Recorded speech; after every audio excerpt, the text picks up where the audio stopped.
First and foremost, we give all praise, honor, and glory to Yahweh, Ba'Hashem, Yahweh Shai, Ba'Hashem, Kakadash.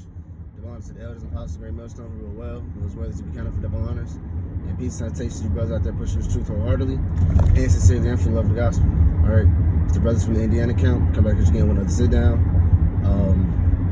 We're just hopping straight into it.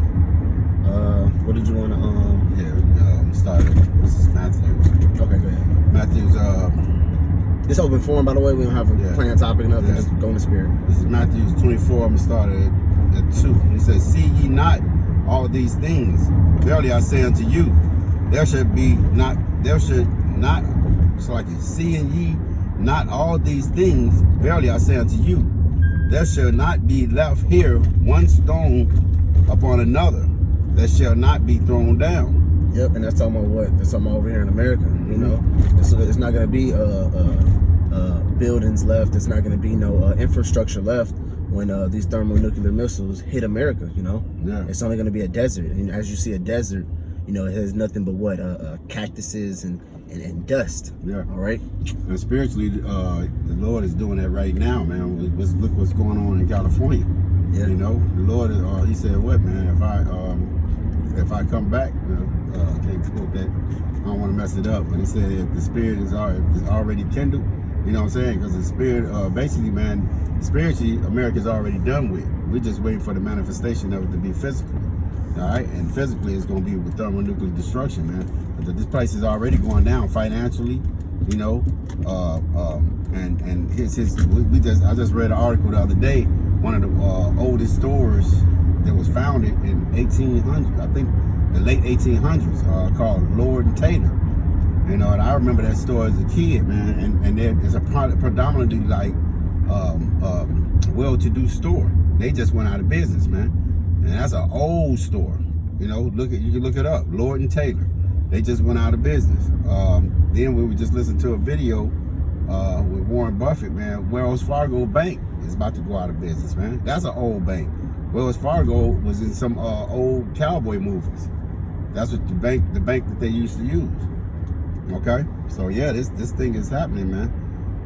Verse 4. And the thing about overthrowing a kingdom, man.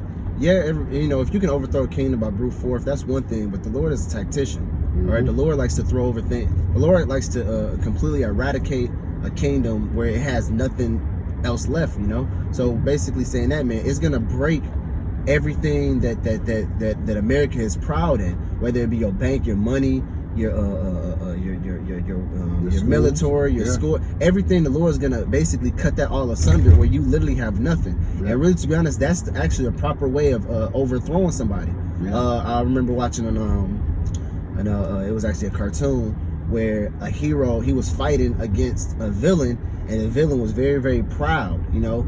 And right before the hero didn't just want to kill, because he knew he was stronger than him. He knew he could easily overtook him, but the hero was basically breaking him all the way down, like breaking his spirit, breaking his pride, basically breaking the villain all the way down to where he literally, because he had to basically succeed to, like, listen, you know, you can't beat me. I'm basically toying with you, so you understand that, man, I'm inferior to you. You know, so that's how the Lord is basically doing Esau, man. The Lord is literally breaking Esau all the way down to let Esau know that you are inferior to me. You know, because right now Esau is on his pride horse, thinking that he himself is God. You know, but the Lord said, "What? No, but you are not God, but men." You know, and the Lord's gonna prove you. Right. You know, He's gonna prove that you're nothing but men. Go ahead. Yeah.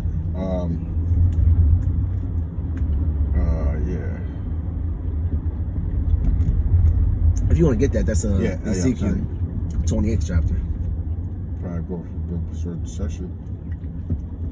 Oh no, you have to look that one up. Yeah, that's what I'm trying to get. But yeah, like the scripture where, you know, Pop's bringing out, man. He said, "Well, pride goes before destruction, man." So once you and the thing about you got it.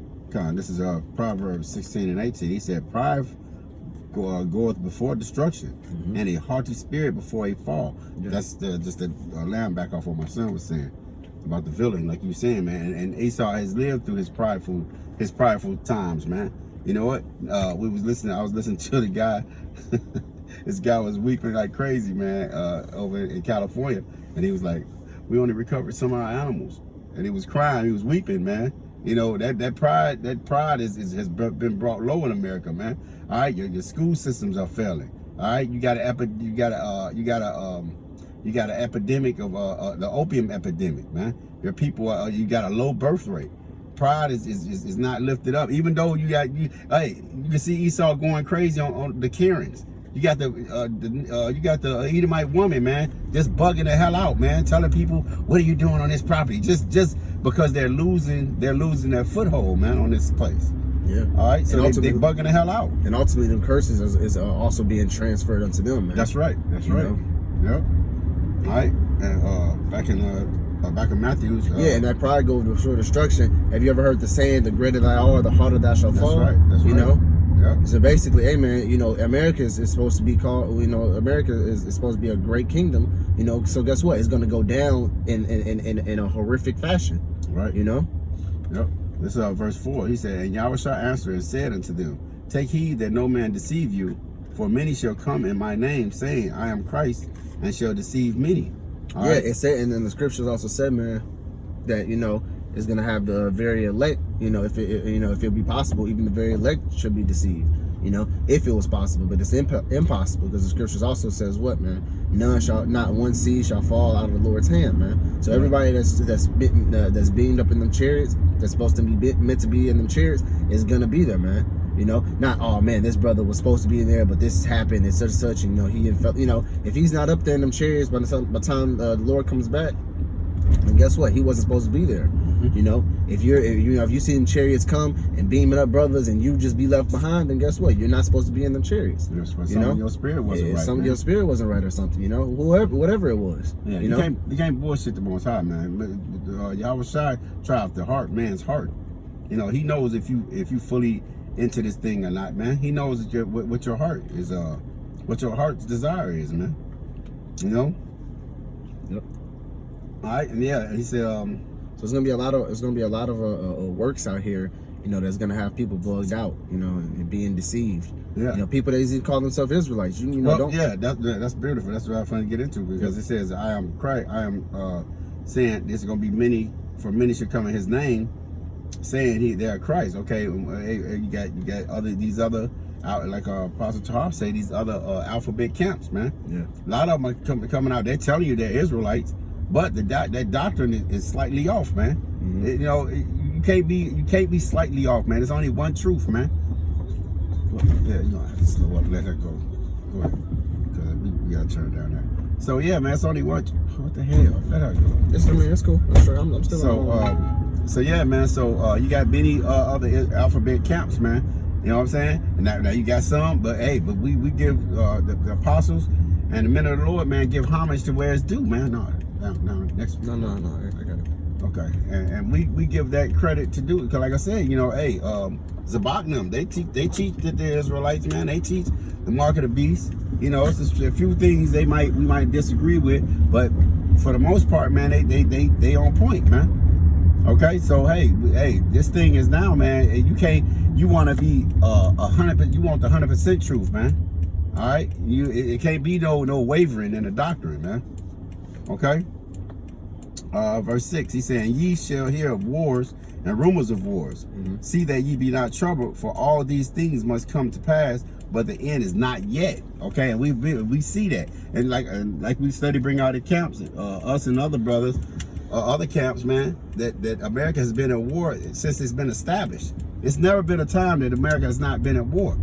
Okay, you got the this place was in a civil war.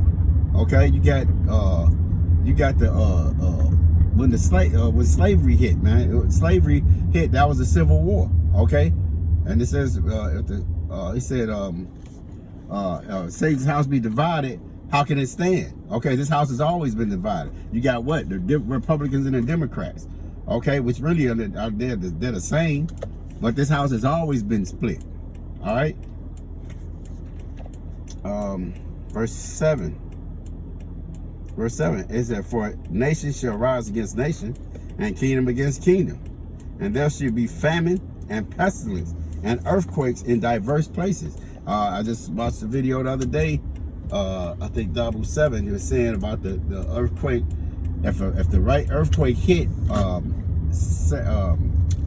what's this state? Seattle, Washington. That it was gonna. You go up. You got it. No space. See, they hit Seattle, Washington. That's gonna be that main. That earthquake is going to destroy. It's going to level the city, man. The city is going to sink. Okay, and these earthquakes are going to happen. They're happening all over, man. All right, and the kingdom against kingdom, kingdom against kingdom would be China, Russia. All of those kingdoms are against America. All these kingdoms, because what everybody knows is America is losing its power. So it's going to be. We got other nations that's thinking they're going to be that next superpower. Okay, so everybody is born against each other, man. Yep. Right. Verse 8, and it speaks of the famine. It said there should be famine. All right, we basically in a famine now, man, because everything that's made. Somebody, I was talking to a friend of mine, and she said she don't go to GFS no more. She said the food make her sick, and it made me dawn on me, because I remember we had a pitch at work. I had went there to buy some meatballs, and it made me sick, and I said, damn. And I thought back, I said, yeah, you know what? Because GFS is basically all processed food. Yeah. The whole thing is, it's like you get it right there already ready, and it's for restaurants. Yeah. Everything's in a can, everything is cooked, prepackaged, and I was like, damn, that's true. You know, so I can see why. Because so really, we are in a famine. So because the GMOs are only chemically made foods. You know, so hey, you know, so that famine is here, man. All right, verse 8. all these are the beginnings of sorrows. Right. Then shall they deliver you up to be afflicted. Right, and that's coming to pass, man. That's gonna happen. Okay. You got something else? No, I mean it's just basically, you know, things, you know, for the scriptures to basically comfort, you know, because this is what we read to comfort us. Yes. Know? Yes. So if the scriptures if there's scriptures in there to comfort us, to tell us, hey, don't be hasty in the time of trouble, be at ease, be okay, you know, hey, these things must come to pass. How you think people are gonna feel that doesn't read these scriptures like that, you know? Because the scriptures talks about it's not gonna be no one there that's gonna comfort them for the dead, you know? They're not gonna be you know, oh, their mom died, their dad died, their children died. Oh, it's gonna be okay. Everything's gonna, because one mechanism of the body, you know, once you go through hard times, your mind already starts to try to think of better things to basically cushion that grief. Oh, if your car stopped, if your car's broke down, then you feel like in a little slump a little bit, then guess what? You're gonna be a little you know, your brain's gonna start thinking of certain things to cushion it. You know, oh well, shit. You know, damn, bullshit, fuck it, I'm having my girl come over, shit, we're gonna have a good night tonight, you know, I'm gonna, you know, do whatever with her. Or damn, my kids gonna come in out of town, I can just, you know, kick it with them. Or damn, I got $300 in the bank right now, if I can flip that and make another $600, I can, you know, so your brain's automatically starting to cushion things to make that grief a little better. Hey, when this time get there, it's not gonna be that cushion. You know, you're not gonna look at something to make it how can I say, to make the situation better. You know, you're gonna have to take it. You just have to sit there and take it. You know, seeing your family starvation, your kids starving, you know, people that you work with dying, you know, destruction on a mass scale, seeing raping, you know, things that these people call inhumane, it's gonna be like a normal thing, you know, like the Joker said, he's in these civilized people, he said they'll eat each other, you know. So the people that you think that you were cool with, the same people that you interact with the same day is going to be the same people that's going to be at your throat. That's right. You know, so, and guess what? You're going to have to actually get used to that. That's something you're actually going to have to get used to. You know, the things that we see maybe every once in a lifetime, which, like, what, you know, I probably can count on one hand how many people I know that seen an actual dead body killed in front of them before, or killed somebody themselves. And I'm not talking about a quick gunshot to the head. I'm talking about gruesome knife to the throat type of, you know, old killing, you know, where you actually have to do the act of it, you know. Hey. Yeah, we see it all on TV, like serial killers, Jason, Freddy, and you know, all that other shit. But just imagine that's gonna be, you know, that's gonna be the norm, you know. And I'm not even talking about the actual serial killers, the people that actually thrill because in every apocalyptic movie they always have them groups that love to kill, you know, that it's like they get off on it, you know. And hey, you got to think, if them prisons is gonna be open, what else is gonna be open? Them insane asylums, the people that's twitching, the people and that's shit, crazy, you know. And that's gonna be intensified because how do they keep those people in them insane asylums at bay? Yeah, through their medicine. Guess what? It's not gonna be nobody giving them they pill for the day. Oh, and we're not even. I just put in a group the other day. A bear mauled this guy. Ate his whole fucking face. I seen that. That shit was ate his face, man. That was gruesome. And I showed the brother, the elder brother, Rala. He seen it. He said that's not a bear, and it didn't. It didn't look like a bear. It was black and it looked like a snout or something. His snout looked a little longer than a bear. They people beat him to death, but he actually gouged out a bit off the dude's face, man. Left his eyeballs intact. You kind of you can see his eyeballs, but his whole breathing back his neck. He was fucking just took a bite out of his face, man. So man, it's about to get real bad, man. Oh, and this is Thessalonians to go land back off what you had said about the comfort. He said that this 1 Thessalonians 4:17. He said, then we which are caught up, then we which remain shall be caught up together with them in the clouds, to meet the Lord in the air. Yeah. And so shall we ever be with the Lord.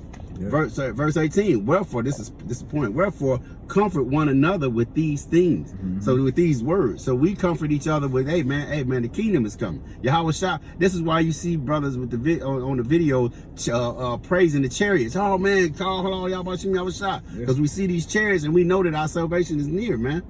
You know, so we comfort each other with these words. That's where our comfort lies. Not in making it in this raggedy ass kingdom, man. Absolutely. We preaching death and destruction down to this place, man. Yep. Okay. All right, you got something else? No, that was it. All right, with that, we're gonna say all praises to Yahweh, Bahashim, Yahweh Shah, Bahashim, Kakadash. All right, double honors to the elder apostle GMS. Peace and blessings be multiplied to you. Akim is out here preaching this truth in love and sincerity and love of the gospel. And you Aqua, just listening and learning, being blessed, whatever Yahweh Shah may find your hands to do. Shalom. Shalom.